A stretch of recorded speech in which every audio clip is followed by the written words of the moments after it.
పవిత్ర కార్తీక మాసంలో లోక కళ్యాణార్థం ప్రజలంతా సుభిక్షంగా ఉండాలని దక్షిణ కాశీగా ఖ్యాతిగాంచిన పవిత్ర పుణ్యక్షేత్రమైన పిఠాపురంలో ఈ నెల 23వ తేదీ నుండి నవంబర్ 3వ తేదీ వరకు కోటి లింగార్చన, కోటి బిల్వార్చన, శ్రీ రుద్రయాగ, శతచండీయాగ సహిత కోటి కుంకుమార్చన కార్యక్రమాలు నిర్వహిస్తున్నట్లు ద్విభాష్యం కుమార సుబ్రహ్మణ్య శర్మ తెలిపారు. పిఠాపురంలో ఆయన మీడియాతో మాట్లాడుతూ పిఠాపురం పట్టణం కోటగుమ్మం సెంటర్లో గల శ్రీ వాసవి కన్యకా పరమేశ్వరి ఆలయంలో 10 రోజుల పాటు ఈ కార్యక్రమాన్ని నిర్వహిస్తున్నట్లు ఆయన తెలిపారు.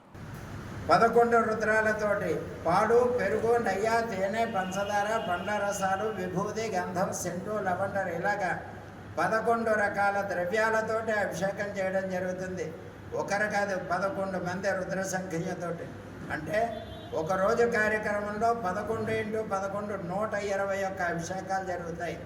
ఇలాగా కోటి లింగార్చన 10 రోజుల్లో పూర్తవుతుంది. ఎప్పుడు ఇది ప్రారంభమయ్యా అంటే కార్తీక శుద్ధ విధియ 23వ తేదీ సంకల్పం జరిగి 24వ తేదీ శుక్రవారం నుంచి ప్రతిరోజు కూడా ఈ కార్యక్రమాలన్నీ జరుగుతాయి. తర్వాత కోటి బిల్వార్చన ప్రతిరోజు కూడా శివుడికి మగవారి చేత 10 లక్షల బిల్వార్చన, ఆడవారి చేత 10 లక్షల కుంకుమార్చన. తర్వాత శరత్కాలే మహాపూజ క్రియతే యాచవార్షికి, శరదృతువులో ఎవరు నాకు పూజలు చేస్తుంటారా అని అమ్మవారు ఎదురు చూస్తుంటుంది.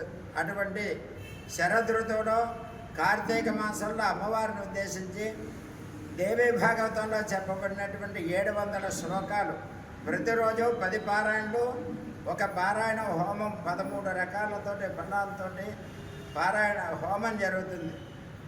తర్వాత కుంకుమార్చన, ఎవరికి సువాసన్యర్చన ప్రేత సువాసనే స్త్రీలను పూజించడానికి అమ్మవారు ఇష్టపడుతుంది.